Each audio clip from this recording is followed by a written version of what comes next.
तो चलिए हम लोग इस पार्ट में हम लोग हिस्ट्री वाले पार्ट कवर कर रहे थे। हाँ, तो चलिए अब कवर करते हैं। चलो क्वेश्चन है पहला क्वेश्चन कि भारत में अंतर्जी खेड़ा, खाली इसको नाम याद रखिएगा। अक्सर एक क्वेश्चन ऐसे ही पूछ लेते हैं कि अंतर्जी खेड़ा जो है वो जो पुरातात्विक स्थल है वो किस राज्य में है। हाँ, तो अंतर्जी खेड़ा वो कहाँ पे आपको मिलेंगे? आपको मिलेंगे उत्तर प्रदेश में। आखिर क्वेश्चन क्या था कि भारत के अंतर्जी खेड़ा जो उत्तर प्रदेश में है, वहाँ जब खुदाई हुआ, खुदाई से हमको क्या मिला है? हमको लोह धातु का, मतलब कि लोहे से जितने भी जो खासकर जितने भी जो मेटल बने हुए हैं उसके हमको प्रमाण मिले। कहाँ से मिले हैं? अंतर्जी खेड़ा से। एक क्वेश्चन आपने डायरेक्ट पूछ सकते हैं यहाँ पे कि किस राज्य से लोहे धातु के प्रमाण मिले हैं? तो आप बोलिएगा उत्तर प्रदेश, ठीक है। और जगह का नाम बोलिएगा कहाँ से? तो आप बोलिएगा अंतर्जी खेड़ा से, ठीक है। अरे क्वेश्चन डायरेक्ट ही बोलते हैं कि अंतर्जी खेड़ा कहाँ है? वो है उत्तर प्रदेश में।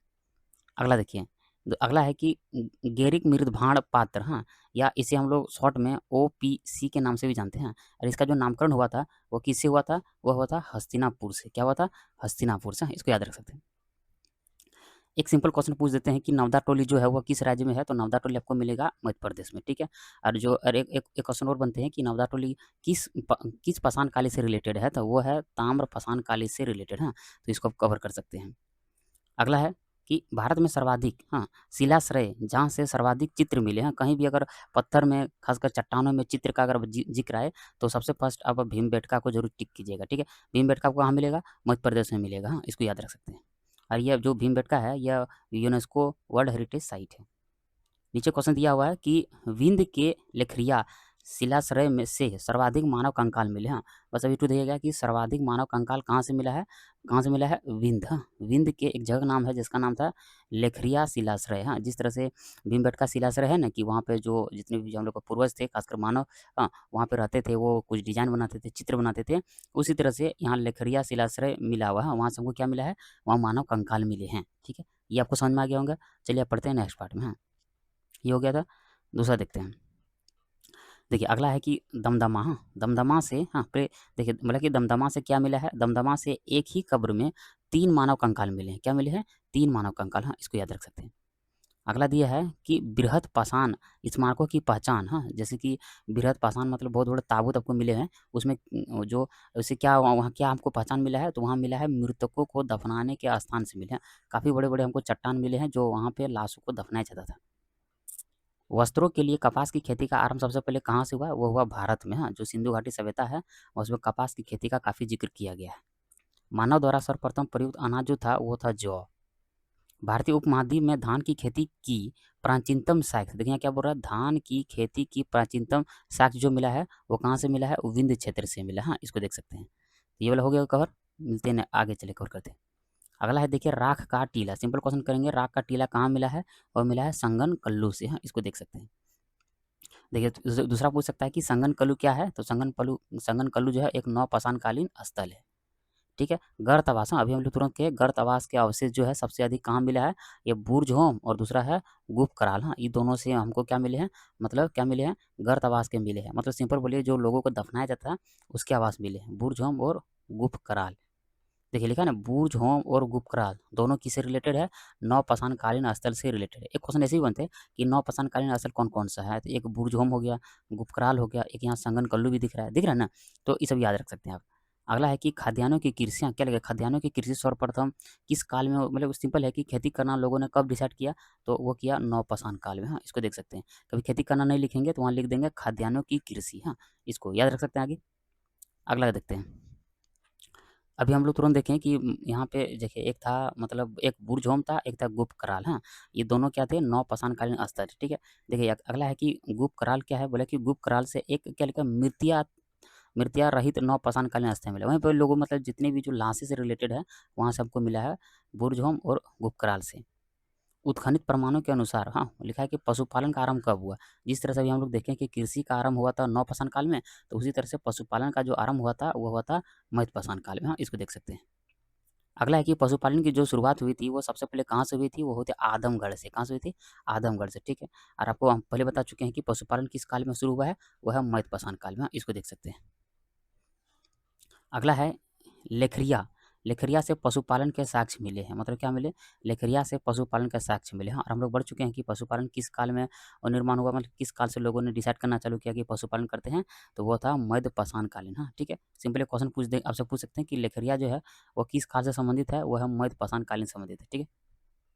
अगला है कि नीचे कि गंगा घाटी में धान की खेती का प्राचीनतम साक्ष्य हमको जो मिला है वो मिला कहाँ से, तो लहुरा देव से प्राप्त हुआ। हाँ, इसको याद रख सकते हैं। अगला है मेहरगढ़। हाँ, मेहरगढ़ से हमें क्या मिला है, मेहरगढ़ से हमें प्राचीनतम अस्थाई जीवन के प्रमाण मिले हैं, इसको देख सकते हैं। अस्थाई जीवन के प्रमाण मिले हैं किससे, मेहरगढ़ से। अगला है कि मध्यपाषाण, हाँ, मध्यपाषाण कालीन स्थल क्या लिखा है, एक है महदहा। हाँ, महदहा लेखरिया पेशरा, इस नाम देखिएगा, महदहा लेखरिया पेशरा, एक नाम है बिरहानपुर। हाँ, ये क्या है, ये पश्चिम से पूर्व के क्रम में व्यवस्थित है। देखिए अगर ऐसे इस तरह करें, ये पश्चिम, इधर पश्चिम हो गया, ये पूर्व हो गया, ठीक है। तो इसमें पूछा था कि मध्यपाषाण कालीन जो स्थल है वो पश्चिम से पूर्व की ओर बैठाइए। हाँ, तो सबसे फर्स्ट हो जाएगा मादहा, फिर लेखरिया, फिर पेशरा, और दूसरा हो जाएगा क्या होगा, बिरभानपुर। हाँ, इसको याद रख सकते हैं। अगला है कि प्राक ऐतिहासिक काल का कालक्रम। हाँ, प्राक ऐतिहासिक काल का कालक्रम कौन कौन सा है, जैसे पूरा पाषाण काल, फिर मध्य पाषाण काल, और तीसरा होगा नव पाषाण काल। हाँ, इसको देख सकते हैं। अगला है कि भारत में पाषाणकालीन शिला चित्रकारी, ये क्वेश्चन काफ़ी इंपॉर्टेंट है, बहुत बार एग्जाम में आए हुए हैं। हाँ, कि भारत में पाषाणकालीन शिला चित्रकारी कहाँ से मिला है, वो मिला है भीमबेटका से। हाँ, ठीक है, भीमबेटका आपको मिलेंगे कहाँ से मिलेंगे, मध्य प्रदेश में। भारतीय उपमहाद्वीप पर मानव जीवन के प्राचीनतम चिन्ह। हाँ, देखिए फिर आ गया प्राचीनतम चिन्ह। हाँ, कि भारतीय जो मानव थे उसका जो चिन्ह जो मिले हैं, जो किस तरह से जो हम मानव रहते थे, कैसे कैसे डिजाइन करते थे, तो वो कहाँ से मिले हैं, वो मिले हैं भीमबेटका से। हाँ, नीचे लिखा है कि भीमबेटका की खोज, लिखा हुआ है कि भीमबेटका की खोज हुआ था 1957-58 में। खोज करने वाले जो देख सकते हैं वैज्ञानिक था जिसका नाम था विष्णु वाकनकर। हाँ, इसको देख सकते हैं। एक नीचे लिखा हुआ है क्वेश्चन कि तांबे का पहली बार प्रयोग जो हुआ था वो किसमें हुआ था, ताम्रपाषाण काल में। हाँ, नाम ही तांबा चालू हुआ है तो उसी को बोल सकते हैं, ताम्रपाषाण काल से चालू हुआ था तांबे का, हाँ, प्रयोग। आगे देखते हैं। आगे है कि देखिए जिस काल का कोई लिखित साक्ष्य नहीं था। हाँ, मतलब देखिए जिस समय कुछ लिखा हुआ पढ़ा नहीं होता था या कोई हमको उपलब्ध नहीं मिला है तो उसे हम लोग क्या कहते हैं, प्रागैतिहासिक काल कहते हैं। ठीक है, प्रागैतिहासिक काल ने मनुष्य ने अपना सांस्कृतिक जीवन का आरंभ लगभग, यहाँ लिखा हुआ है कि 30 लाख, लगभग लगाइए सब में, कि 30 लाख ईसा पूर्व से चालू हुआ था। मतलब कि लोगों ने 30 लाख ईसा पूर्व, देखिए वो तो तभी लोगों ने लिखना पढ़ना नहीं जानते थे। हाँ, ठीक। एक नीचे लिखा हुआ है, देखिए आगे अगला है कि प्रागैतिहासिक काल को हम लोग 3 काल खंडों में बांटते हैं। जैसे एक है निम्न पुरापाषाण काल, इसका टाइम पीरियड दिया है लगभग 25 लाख से 1 लाख के बीच।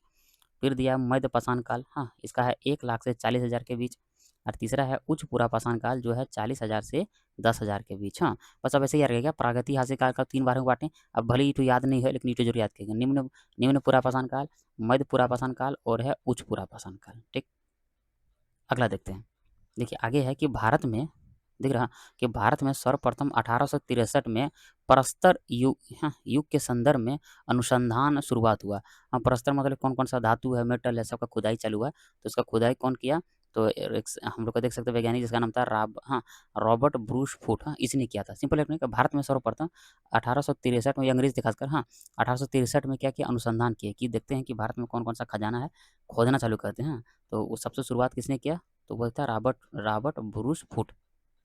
एक नीचे है कि कोपेनहेगन संग्रहालय। हाँ, ये आपको डेनमार्क में मिलेंगे। ठीक है, कि सामग्री से, हाँ, कोपेनहेगन जो संग्रहालय था उसने क्या किया, वहाँ पे जो जो सामग्री था जैसे उसको क्या क्या अलग अलग कालखंड में बांटेगा। जैसे कि पाषाण काल, हाँ, पाषाण हो गया, कांस्य हो गया, लोह युग, हाँ, इस तरह के त्रियुगीय विभाजन किया। ठीक है, देखिए मैं समझाता हूँ फिर से। हाँ, कोपेनहेगन संग्रहालय ने क्या किया, वहाँ पे जो भी उसके पास जो एविडेंस थे उसको अलग अलग, जैसे कि एक को पाषाण पाषाण से रिलेटेड उसको डिसाइड किया, फिर अगले को कांस्य से अलग किया उसको, और फिर लोहे को, लोह युग को अलग अलग किया। मतलब पाषाण युग, कांस्य युग और लोह युग को अलग अलग किया। ठीक है, इंपॉर्टेंट यह था कि ये युग जो अलग अलग किया उसने किसने किया। एक देखिए यहाँ लिख रहा है, साइंटिस्ट का नाम दिख रहा है, वो था थॉमसन ने किया था। हाँ, इसको देख सकते हैं। फिर आ गया रॉबर्ट, हाँ, रॉबर्ट ब्रूस फूट ने, देखिए यह क्या, पलवरम, हाँ, पलवरम और मद्रास के समीप क्या मिला, पहला उसको हैंड एक्सेस मिला। हाँ, क्योंकि आपको पता होगा जो रॉबर्ट ब्रूस फूट थे, हाँ, वो क्या थे, भारत में सर्वप्रथम 1863 में प्रस्तर युग के संदर्भ में अनुसंधान की शुरुआत की। हाँ,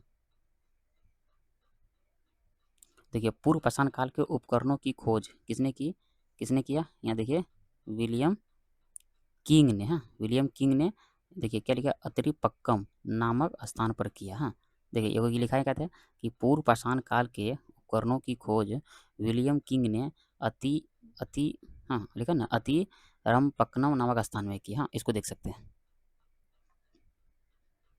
अब देखिए कुछ लिखा है कि मानव का विकास क्रम कैसे हुआ था। हाँ, तो मानव का विकास क्रम देखिए इस तरह से लिखा हुआ है, खासकर देख सकते हैं कि 2 3 4 हाँ 3 4 5 6 हाँ 5 तरह का देख सकते हैं कि अभी तक साइंटिस्ट ने 5 तरह का विकास क्रम को डिसाइड किया है। जैसे सबसे फर्स्ट था रामापिथेकस, हाँ फिर होगा ऑस्ट्रोलोपिथेकस, फिर होगा होमो इरेक्टस, फिर होगा नियनथंडर, फिर होगा होमो सेपियंस। हाँ अभी जो जितने भी जो हम लोग मानव प्रजाति हैं वो उसका साइंटिस्ट का कहना है कि हम लोग होमो सेपियंस से उसका काफ़ी हम लोग करीबी से जुड़े हुए हैं। ठीक है, चलिए आगे देखते हैं।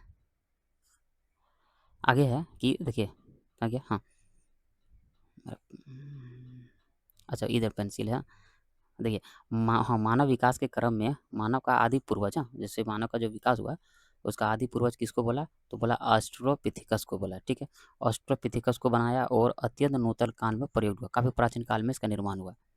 ठीक है, आगे लिखा है निथंडर ने सबसे पहले शव विसर्जित, जो अभी भी चल रहा है देखते हैं कि जो भी को डेथ कर जाते हैं तो उसको जला देना या उसको बहा देना, हाँ ऐसे ना शव विसर्जित और अग्नि का व्यापक मतलब आग से जलाने का काम किया गया। हाँ तो कौन किया गया, निथंडर ने। हाँ तो शायद देखिए हम देखिए अब 10 मिनट प्लस हो चुका है तो मैं प्रयास करता हूँ ये को फिर से लाऊंगा। हाँ तो चलिए मिलते हैं नेक्स्ट पार्ट में। हाँ।